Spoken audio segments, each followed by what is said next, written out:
Live from downtown Detroit, Local 4 News at noon starts now. All eyes are on Storm Tracker 4 and the skies this afternoon as Brandon is tracking showers and storms that are expected to move through Metro Detroit. The weather tops our news here at noon. Thank you for joining us. I'm Evrod Cassimy. We want to give you a live look outside now through our sky cam at the beautiful Detroit skyline from our Windsor cam. Meteorologist Brandon Rue standing by with a look at what we can expect and when. It is that nasty combination of heat, humidity, and a cold front coming. Still waiting for the noon temperatures to update. We do have middle 80s for most of the area, but look at the heat index. Already feels like 93 in Flint, feels like 94 across Monroe, and much of the country. Watches, warnings, and advisories related to heat. So we are not alone, but we are in one of the rare areas where the heat and humidity are going to slam right into cold fronts, and that will be another big problem for today. So the heat did not give us any relief overnight. We know how it feels and how it did yesterday. So that's one issue, but the slight risk for severe weather is another. It's a pretty good risk through our afternoon, and I think 3 to 6 is the prime time here, but we need eyes to the skies as temps get into these low 90s and we'll feel even warmer. We can track the storms together. Download the Local Forecasters app. You can use the phone of your camera. Just hold it up to that box in the middle of your screen. It gets you right there. Our app is free and the best guide, weapon, and tool for you facing this threat of not only heat, but severe weather on this Wednesday. Evrod, more coming up. All right, Brandon, thank you. Right now, we want to get to breaking news just into the Local 4 newsroom, where a New York judge has ordered Rudy Giuliani to testify next month as a witness before the Fulton County, Georgia grand jury that's investigating Donald Trump's attempts to undermine the 2020 election. The former lawyer for Trump was subpoenaed earlier this month. The order to appear on August 9th came after Giuliani failed to appear at a hearing in New York about blocking the subpoena. And out of new information about this shooting in Roseville, police believe that a domestic dispute is what led to a woman being shot. We're told that she died from her injuries. It happened overnight at a home on Ridgewood, right near 11 Mile Road and 696. Police say a 29-year-old man and a 30-year-old woman got into an argument and shots were fired. The man was taken into custody. Officers did recover a gun. Our other top story this afternoon, a tragedy involving a 12-year-old boy on Detroit's west side. This child was shot and killed inside of a home on Bramall, right near Outer Drive in Plymouth. Local 4's Victor Williams joins us now live with new information. Victor, this is such a tragedy. Yeah, Evrod, this is just a really rough one. We are told that this was all the result of a social media skit gone wrong that has sadly now left a 12-year-old dead. Take a look at the little memorial that's starting to grow with that red teddy bear that you see over there at the house where it happened. But we now know the victim's name, 12-year-old Kenyon Davis. It all happened at this home on Bramall Tuesday night when 4 kids were in the basement. One of the adults of the home was upstairs sleeping, the other one at work. The shooter, identified as Kenyon's 13-year-old cousin, is accused of accidentally shooting Kenyon in the chest after pointing the gun at close range and then pulling the trigger. Through the investigation, 2 weapons were also found inside of the home, one of them being the gun that killed the 12-year-old. And neighbors, of course, are in shock taking all of this in. A lot of them saying that it's so tragic that something like this happened on their street. It's very, very heartbreaking.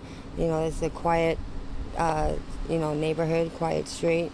And, the kids, if there's any noise, it's the kids in the neighborhood. And, they're down there playing basketball. My kids played with her kids. It's very shocking, very, very heartbreaking. He was too young. We've got children of our own, and I just couldn't imagine if I was to lose one. I don't think I could survive it, I can't imagine what the parents are going through. And we're actually able to put a face with the name. Take a look. This is Kenyon. And we're told that later on tonight there is going to be a candlelight vigil for him. So we will be having that. More information on that taking place at 5 p.m. On the west side, Victor Williams, Local 4. Life gone too soon. Victor, thank you for the update there. Also making headlines out of Detroit, Governor Gretchen Whitmer is here to sign the 2023 fiscal year budget. You are taking a live look now at Corner Ballpark right there in Corktown, where the governor is set to sign the budget. And she's joined by Detroit Mayor Mike Duggan, along with Wayne County Executive Warren Evans and other local leaders.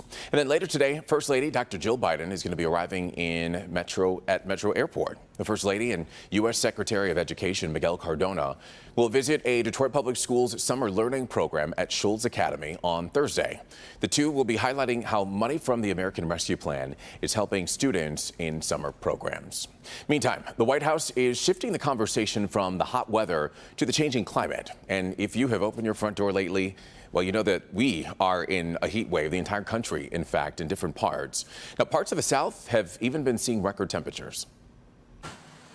Forecasters say this heat wave will continue in much of the U.S. through the weekend. Wear loose-fitting clothing, light clothing, things that are breathable, such as cotton and linen. These parts of Texas and Oklahoma set new record highs yesterday.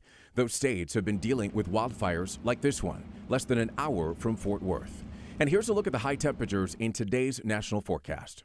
Keep well hydrated and wear wide brim hats and try to stay in the shade as much as possible. Some environmentalists are using the weather to talk about climate change. The planet's getting hotter. It's already hotter than it's ever been in the entire history of human civilization. The White House says President Joe Biden could announce executive actions on climate change as early as today. It says declaring a national climate emergency isn't off the table, but probably won't happen this week. Such a declaration would give Biden broader power to address the issue, but it could face legal challenges. They want Biden to declare a climate emergency. That's a move that would give the federal government extraordinary power. Climate action is floundering in Congress since Republicans aren't on board, and neither is a key Democrat with long financial ties to the coal industry. You keep hearing Republicans saying he should just join our conference. What do you say to that? We'll see you later. In the meantime, the record-breaking heat wave continues to disrupt the lives of millions in Britain and large parts of Europe. This comes as deadly wildfires rage across France, Portugal, Spain, and now Greece as well. Megan Fitzgerald has this report from London.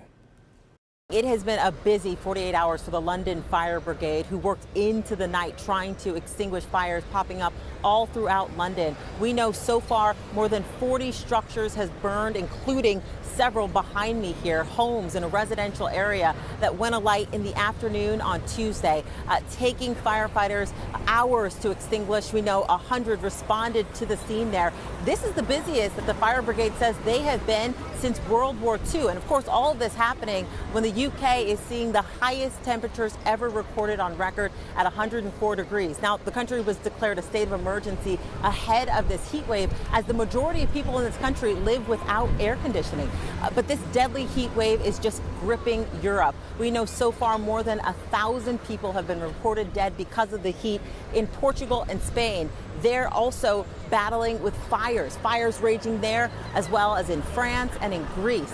Right now, we know that this deadly heat wave is not over. It is heading towards Germany and Greece, where those folks there are standing by, bracing for what could be record-setting temperatures of 104 degrees in the coming days. Back to you. And that was Megan Fitzgerald reporting. Thank you for that update there. Also making headlines this afternoon, the Vaccine Advisory Committee for the Centers for Disease Control and Prevention voted unanimously to recommend emergency use of Novavax's COVID-19 vaccine for adults. The U.S. Food and Drug Administration had already granted emergency use authorization for the vaccine last week. CDC Director Dr. Rochelle Walensky still has to sign off on the recommendation before those shots can be administered. And if she does that, it would become the fourth coronavirus vaccine that is available here in the United States.